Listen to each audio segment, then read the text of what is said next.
I'm a diva. You a diva? Mes brats, bienvenue dans le Yasushi Gang podcast, épisode 4. Je suis vraiment désolée, d'habitude j'essaie de me pimper un petit peu, mais là, ça fait une semaine que je suis malade, que j'ai des migraines, des ténèbres, donc ne m'en voulez pas pour ce look. Et ce sont des petits patchs à boutons, voilà, parce qu'en fait je me suis épilé la moustache, les gars, j'ai besoin de vous. À chaque fois que je m'épile la moustache, donc avec la cire, j'ai toujours plein de boutons. Bon, j'ai une peau sensible, toujours être sensible, mais c'est vrai que quand je l'épile, c'est une dinguerie. Genre, j'ai plein de petits boutons qui vont apparaître, ça va faire des petites zones sèches et tout. Enfin, c'est un carnage, mais je vais pas garder ma moustache. Bref, voilà, c'était un petit disclaimer. Aujourd'hui, on va aborder le sujet de créer quand on doute. J'ai toujours cru que pour créer, il fallait être sûr de soi. Alors que, en fait, le moment où j'ai le plus créé, c'est quand j'ai douté. Plein de peurs qui vont rentrer en compte. Il y a la peur d'être illégitime, d'être fatiguée, parce que j'ai des phobies sociales et du coup, le peu d'interaction sociale m'épuise. Donc il y avait la peur aussi donc, du silence après avoir créé. Quand on crée intensément et que tout est, enfin, que après le projet aboutit et qu'on le sort, c'est terrible le silence qui peut venir après. Tu te dis mais maintenant je fais quoi? Qu'est-ce que je fais? Enfin, c'est hyper bizarre comme sentiment du après. Ensuite, on a le sentiment de à quoi bon? Pourquoi continuer? Pourquoi faire? Est-ce que, bah voilà, toujours encore une fois, est-ce que je suis légitime? Est-ce que je suis vraiment une artiste?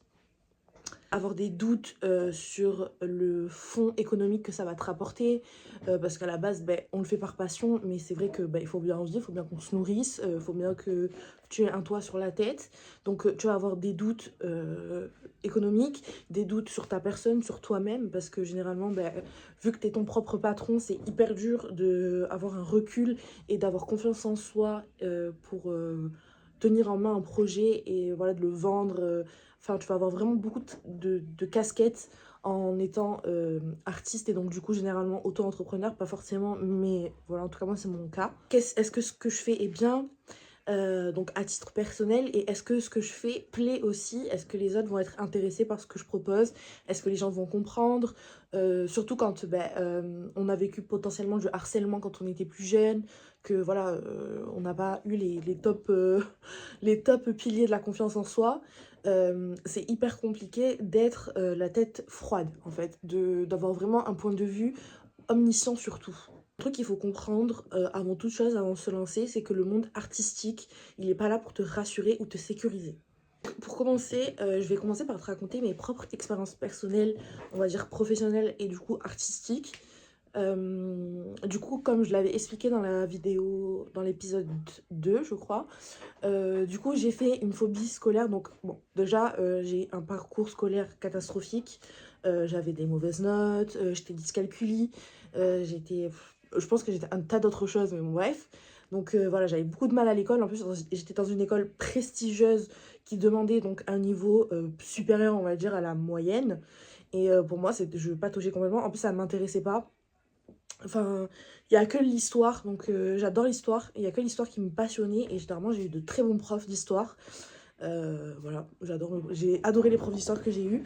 Et ça joue beaucoup, effectivement, de la manière dont je vais appréhender la matière. Mais voilà, il fallait qu'il y ait quelque chose qui me tienne. Et c'est vrai que moi, l'école, ça m'intéressait pas trop. Non seulement ça ne m'intéressait pas, mais en plus, j'étais pas la plus forte. J'étais pas la plus forte et c'est vrai que j'ai vraiment souffert de ça parce que je me rappelle très bien qu'en CM1, donc du coup j'arrivais pas à... les maths, c'est le matard, la plus haute. Je suis hyper nulle en maths. Et du coup on devait me garder toutes les récrés à faire du soutien. Je pouvais pas les manger tant que j'avais pas fini de faire mon exercice. Donc je pense que c'était pour... d'un bon fond, c'était pour m'aider à m'améliorer. Mais en fait ça m'a beaucoup traumatisée encore plus. Enfin, j'en pouvais plus. En fait, je surchargeais d'informations entre les maths, les machins, les ci, les là. Après, le soir, il faut faire des devoirs. J'en pouvais plus. S'il vous plaît, ça suffit, monsieur, ça suffit. Enough. Monsieur, enough. Ensuite, je suis arrivée, donc j'ai redoublé ma quatrième. Enfin, j'ai vécu beaucoup de violences, comme je vous ai dit, à l'école. Désolée, je chasse les poussières. Voilà, j'ai vécu beaucoup de violences dans l'école dans laquelle j'étais. Donc j'ai été un peu jetée comme une malpropre en quatrième. Bon, j'étais donc du coup pas un bon élève, on est bien d'accord. Mais en plus de ça, on va dire qu'il s'en réjouissait. Parce qu'il m'aimait pas déjà physiquement, je pense. Enfin, c'était physique. Et en plus de ça, donc j'avais des mauvais résultats.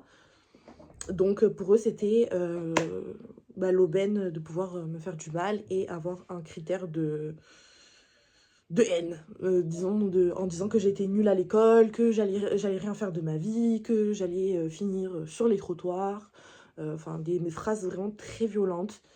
Et du coup forcément ça m'a forgé une idée comme quoi j'étais bonne à rien. Donc à l'école, voilà, la confiance en moi, elle était à 0, mais aussi à la maison, la confiance était à 0. Donc super, on était sur une longue traversée de doutes et de peur et de stress. Mais voilà, ensuite, du coup, je suis arrivée dans une autre école en 3e, du coup, donc pour passer le brevet. Et ça s'est très très mal passé. J'ai été harcelée au bout de 2 secondes où je suis arrivée dans cet établissement. C'était vraiment impressionnant. Je savais même pas ouvert la bouche que je me suis fait harceler complètement. Et du coup, j'ai développé une phobie scolaire. Et en fait, je me levais le matin, je me préparais. En plus, j'ai eu des meilleurs résultats dans cette école, entre parenthèses, par rapport à l'école dans laquelle j'étais avant. Bon, après, c'est parce que le niveau était beaucoup plus normal en fait que l'école dans laquelle j'étais. Mais voilà, j'avais de bons résultats, même en maths, je me débrouillais pas mal. Mais l'harcèlement m'a traumatisée parce qu'en fait, j'avais vécu tellement de violence à la maison, comme je vous ai expliqué, et à l'école, que en fait, j'ai eu mon quota de violence et pour moi, c'était plus possible d'aller à l'école, c'était plus possible. Voilà, donc je me préparais, j'y allais et en fait, arrivé à un certain moment du chemin, je faisais demi-tour et je rentrais chez moi. Et je l'ai caché à ma mère pendant très longtemps parce que j'avais beaucoup de mal à expliquer ça. Comment faire comprendre à son parent qu'on a des phobies sociales, que c'est au-delà de la cap... Enfin, voilà, on a tous nos parents qui nous ont poussé à aller à l'école, de bien travailler à l'école, mais là, c'était vraiment viscéral pour moi. Enfin, j'avais clairement envie de... euh, à cause de ça. Donc, c'était vraiment compliqué. Il s'est suivi une grande dépression avec du coup de la phobie sociale, donc c'est-à-dire que je voulais plus sortir, je restais enfermée, le moindre interaction sociale m'angoissait. J'ai toujours relativement eu les mêmes amis, enfin oui, j'ai ma meilleure amie depuis 10 ans, depuis toujours quoi, enfin ça a jamais changé, donc voilà, j'ai beaucoup de mes habitudes et voilà, donc j'avais des phobies sociales, je n'ouvrais même pas mes volets pour vous dire, je restais dans le noir complet. J'avais vraiment aucun espoir pour mon avenir parce que du coup c'était dur de faire comprendre à mes proches que c'était plus fort que moi, que vraiment l'anxiété était plus forte que tout et que du coup je me voyais même pas aller travailler parce que j'avais l'impression que j'allais représenter, enfin que j'allais être un fardeau, que ce soit pour l'entreprise, que j'allais être même dans un... Alors, il n'y a aucun sous-métier, mais même dans, on va dire, dans des métiers relativement simple d'exécution, pas simple à vivre, parce que voilà, c'est toujours fatigant de n'importe quel travail, mais on va dire des métiers simples, je ne me voyais pas les effectuer, c'était hyper angoissant, donc des fois j'envoyais des CV dans tous les cas, on m'acceptait pas, mais bon bref. Mais voilà, donc je me suis retrouvée sans brevet, sans bac, sans rien pendant un long moment où voilà, c'était une longue période de dépression où je me sentais bonne à rien parce que je me sentais capable de rien et voilà. J'étais complètement pieds et mains liés, comme dirait Danaï. Et mains liées. Et arrivé un moment, en fait, bon, du coup, j'ai toujours aimé me maquiller, comme je vous expliquais. J'ai toujours eu ce côté un peu coquette.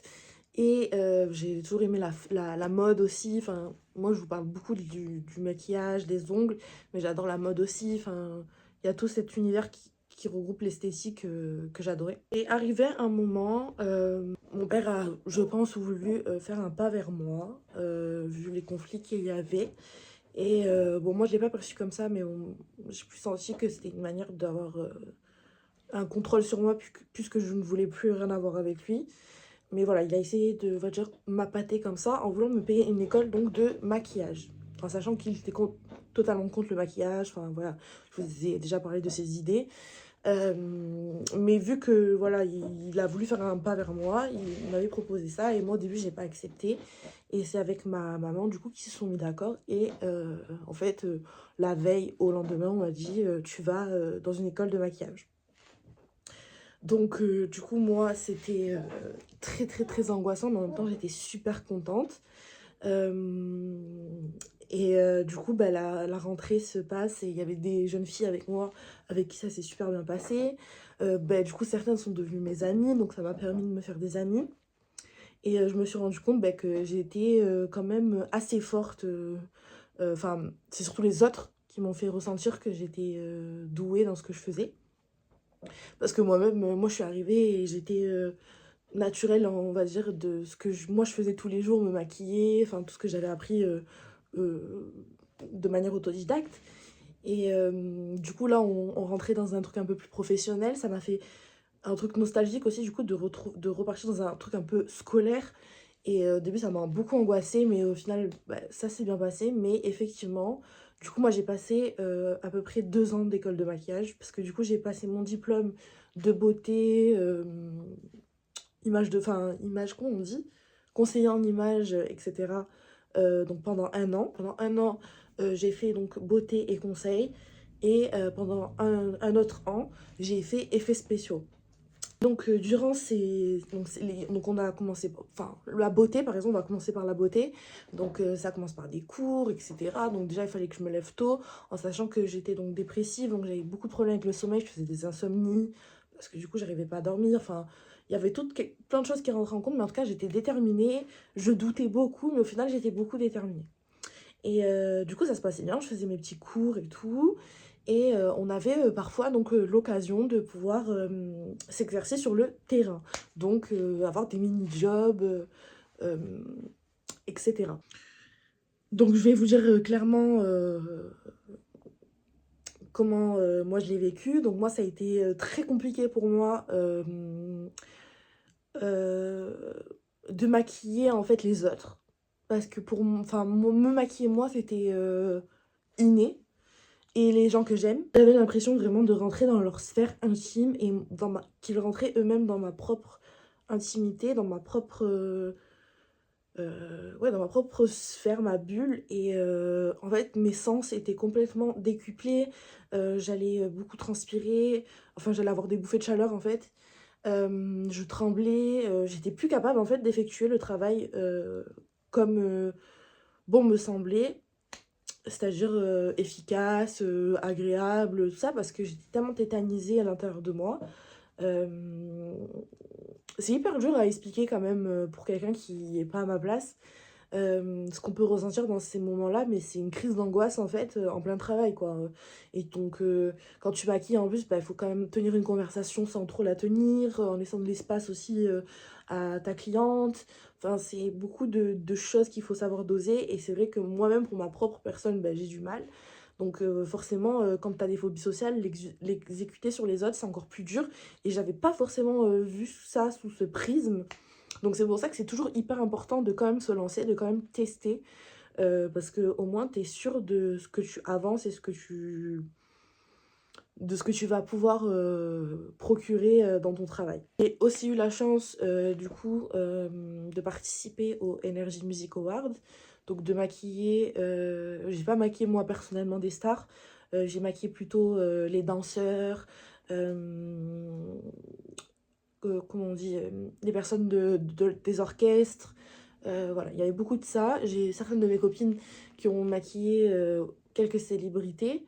Mais voilà, c'était petit, mais c'était énorme pour moi parce que ben, on était quand même mélangés donc, avec les célébrités, puisqu'elles avaient un peu, on va dire, leur time break, ou je sais pas comment on peut dire, autour de nous. Enfin, tu pouvais aller boire un coup, ils étaient là, enfin, on était mélangés avec eux. Mais moi, personnellement, j'ai pas maquillé de stars. Et c'est vrai que j'ai beaucoup stressé de moi. Je déléguais beaucoup sur mes... D'ailleurs, je les remercie jusqu'à aujourd'hui parce que bah, j'ai beaucoup délégué à mes camarades certaines prestations, surtout les filles. Parce que les garçons, ils sont généralement moins relous parce que c'est juste du teint que tu vas leur faire comme make-up. Voilà, c'est juste pour ne pas briller et tout. Mais c'est vrai que les filles, des fois, elles sont parfois hyper exigeantes. Mais quand t'es sensible et que tu doutes déjà de toi-même, c'est compliqué de faire face à ça en ayant des phobies sociales. Donc mes copines prenaient souvent le relais et je les remercie. Mes autres camarades maquilleuses qui, elles, géraient beau. Je voyais vraiment la différence entre comment elles géraient, elles, la pression et comment moi je la gérais. C'était vraiment complètement différent. En fait, à chaque fois que j'effectuais un job, je me donnais toujours au maximum. Toujours, toujours, toujours. Je donnais tout de moi. Même si à l'intérieur, bah, c'était la bagarre. Moi, en tout cas, je donnais sur l'instant T mon maximum. J'essayais de moi le montrer, le moins le montrer possible. Je sais pas comment dire. Oui, moins le montrer possible. Et bon, je pense que ça devait se sentir quand même, mais voilà, je donnais tout. Et puis, donc, j'étais, comme je vous l'ai dit, un bon élément. Donc, c'est vrai que on voulait souvent me solliciter pour maquiller. Et c'était hyper valorisant, mais dans un sens, ben, moi, ça me stressait tellement. Ben, il n'y avait aucun plaisir, c'était devenu une peur, en fait. J'ai carrément développé une phobie de maquiller, quoi. Je me suis beaucoup mis en gainage. Moi, j'appelle ça le gainage psychique. C'est bah, ton esprit qui est en gainage pour ne pas craquer. Voilà. Et, mais en même temps, c'est la période où j'ai le plus expérimenté mon art, où voilà, j'ai fait des make-up de fou, j'ai expérimenté des projets, j'ai pu concrétiser des projets que je m'étais mis en tête, de passer de mon esprit à quelque chose de réel, c'était incroyable. En plus, l'école te permet de faire ça, puisque à disposition, tu as du make-up, donc moi, j'avais pas forcément tout ce make-up-là à la maison, je me suis toujours débrouillée avec ce que j'avais. Et c'est vrai que c'était quand même une opportunité vraiment incroyable pour moi en tout cas, qui m'a permis de beaucoup me découvrir et de prendre en confiance. Donc à chaque fois à la fin de nos trimestres, de nos années, on avait donc du coup un book à faire et un examen. Donc le book c'était pendant une semaine, on devait maquiller, je sais plus combien de looks on avait, mais on avait un nombre de looks à faire. En une semaine tu te débrouillais pour t'organiser et c'est vrai que j'adorais ça, donc ça me procurait une pression énorme, mais j'ai adoré quand même faire cet exercice parce que du coup j'ai pu mettre toutes mes idées en œuvre.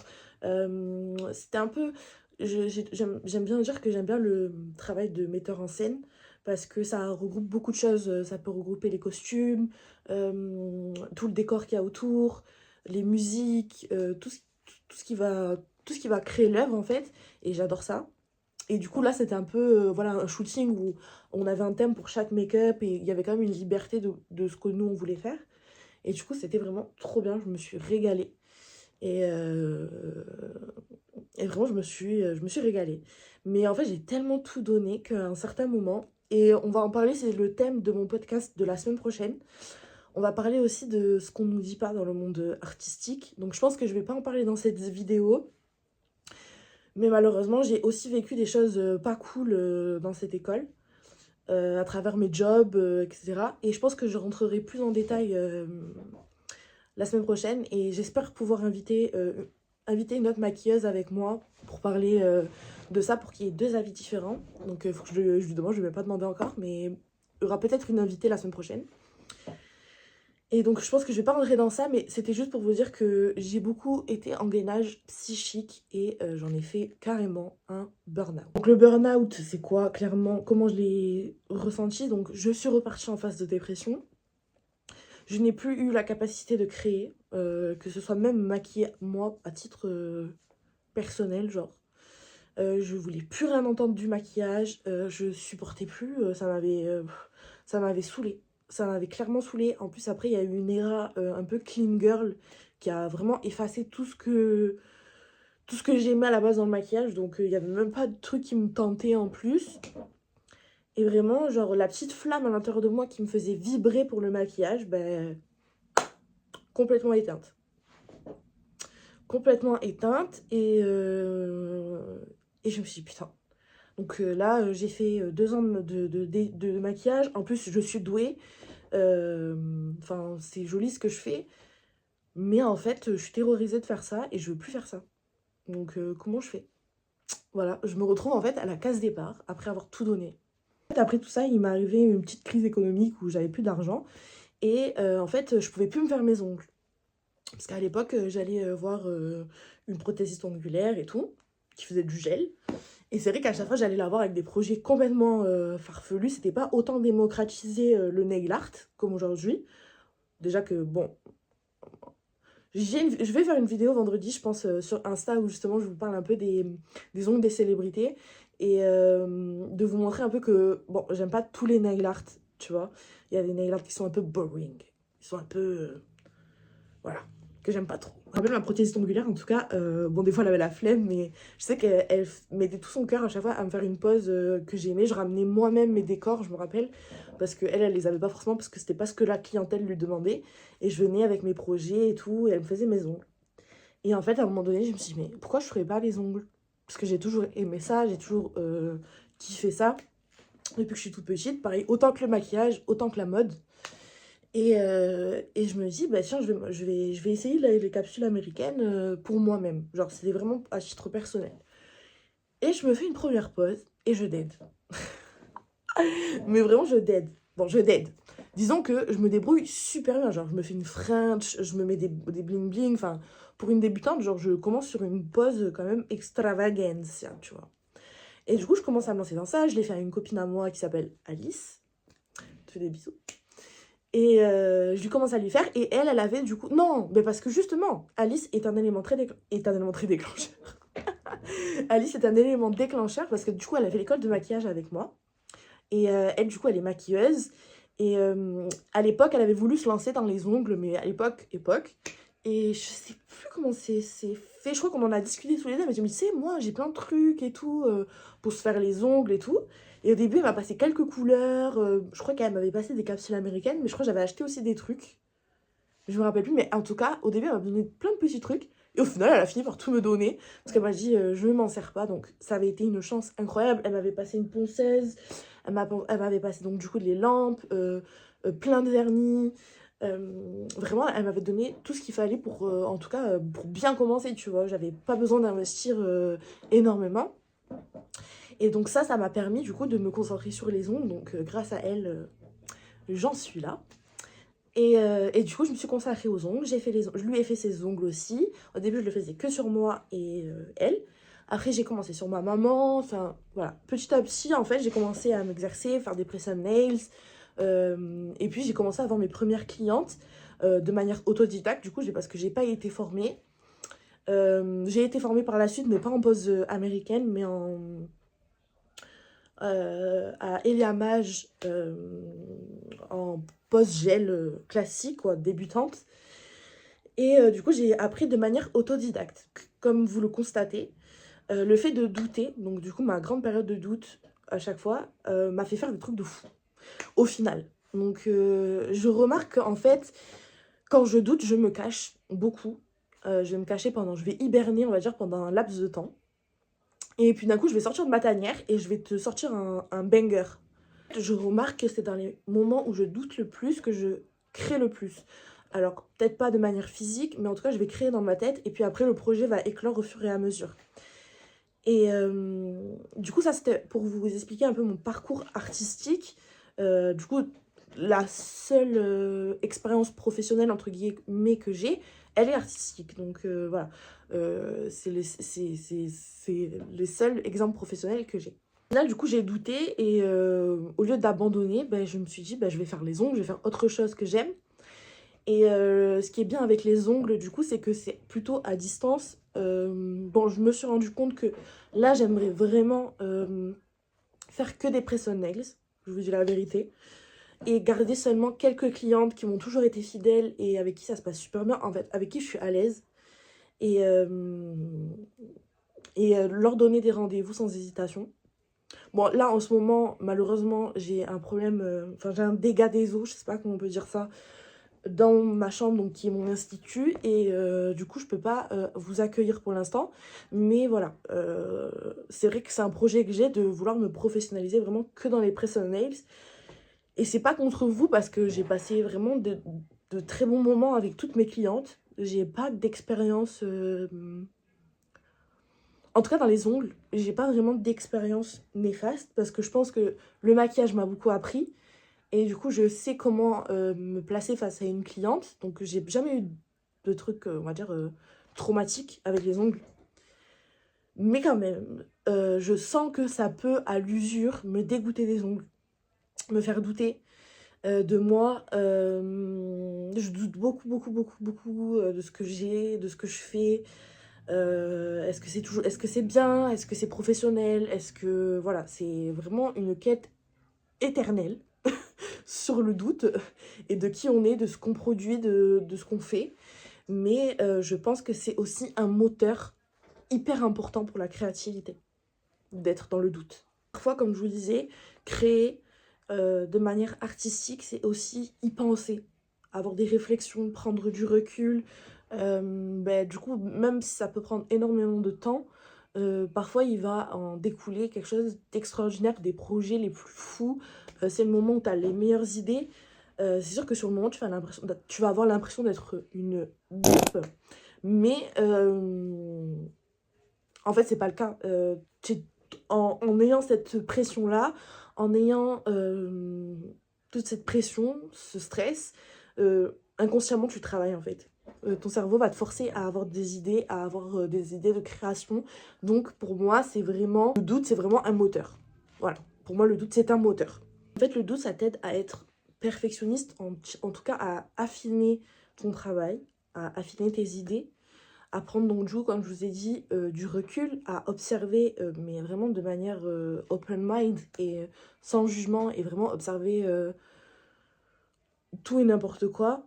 Les émotions, en fait, même une émotion peut te faire créer quelque chose, enfin, c'est vraiment observer.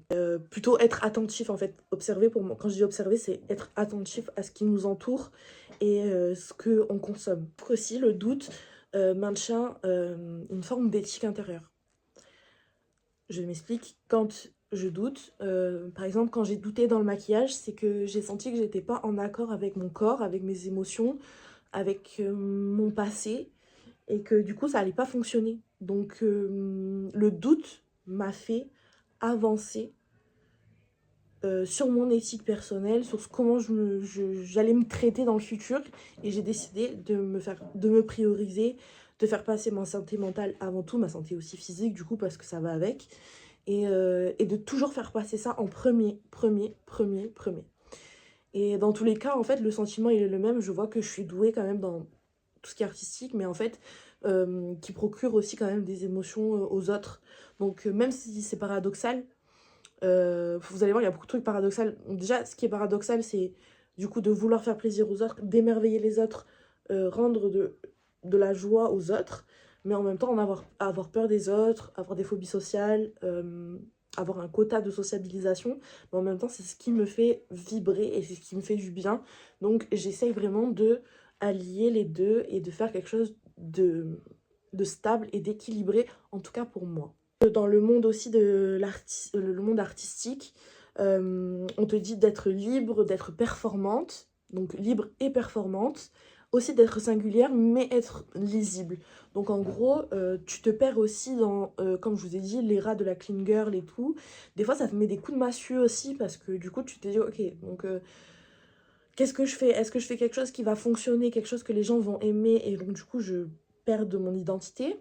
Où voilà, je reste à contre-courant et voilà, je touche une niche de personnes, mais je vais générer moins de moyens. Et ça, c'est une question existentielle. Et je pense, personnellement, bon, moi j'ai la chance d'avoir ma maman qui m'aide, qui me nourrit, etc. Donc je peux me permettre d'avoir des projets d'auto-entrepreneuriat vraiment...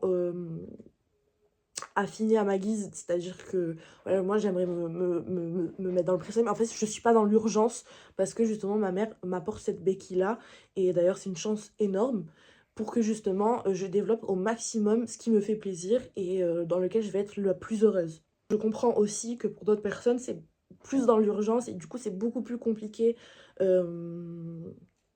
ça. De douter, etc. On n'a pas le temps en fait de douter, mais je vous assure que vraiment douter, c'est vraiment parfois productif. Il ne faut pas non plus se faire un ulcère, mais douter, c'est vraiment un petit moteur discret. Donc pour ceux qui doutent, ceux qui vont créer en cachette, qui n'osent pas se montrer, qui n'osent pas montrer leur création, qui ont l'impression d'être en retard et de ne pas d'être dans le rythme de l'algorithme qu'on vit tous les jours, ou qui pensent avoir raté le train. Je vous dirais que douter, ça ne disqualifie pas, bien au contraire. Et créer, c'est pas toujours visible. Comme je vous ai dit, ça passe par l'observation, ça passe par à rester attentif à ce qu'on a comme pensée, ne pas se laisser forcément partir en dépression, mais laisser ses émotions en découler parce que ces émotions sont primordiales, même si des fois elles sont négatives, il faut les écouter, il faut prendre le temps de les écouter. Surtout écoutez-vous, et si vous avez vraiment envie de faire quelque chose, ne doutez pas. Ne doutez pas, il n'y a jamais un bon moment ou pas, faut vraiment toujours oser. Voilà, faut avoir le culot de le faire, et si ça me plaît, ça ne plaît pas, et si ça plaît, ça plaît. Et le plus important, c'est que ça vous plaise à vous, déjà, avant toute chose, sinon ça ne marchera pas. Et faut accepter le fait que notre rythme est propre à chacun, qu'on n'a pas tous le même rythme, on n'a pas tous le rythme de Squeezie ou de n'importe qui, on a tous notre propre rythme, et c'est important de l'écouter, parce que c'est ça qui va faire fonctionner un projet, c'est de s'écouter. Donc pour moi, en conclusion, créer, c'est pas vaincre le doute, mais apprendre à avancer avec lui. Si tu doutes et que tu continues quand même, c'est que tu crées déjà. Tu es déjà en train de créer en fait. Donc c'est le plus important. Donc vraiment, le doute est un moteur, je le répète encore, ça fait, je pense que je vais faire un compteur. Le doute, c'est vraiment un moteur discret, et il faut que tu l'écoutes. Il faut que tu prennes le temps de l'observer. Et comme d'habitude, je vous dis, voilà, c'est vrai que moi j'ai une chance, mais je pense que si tu te lances dans l'auto-entrepreneuriat, surtout dans le domaine artistique, il faut que tu prennes le temps de prendre toutes ces questions-là. C'est un long chemin, c'est physique, mais je comprends aussi que certaines personnes sont dans l'urgence, donc c'est aussi compréhensible de parfois ne pas s'écouter, mais c'est vraiment un conseil que je vous donne, de vraiment vous écouter.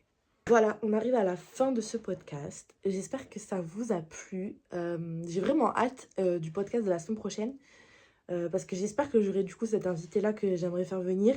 Et je pense que ça va un peu changer la dynamique du podcast, et ça va changer un petit peu, ça va donner un peu d'air frais.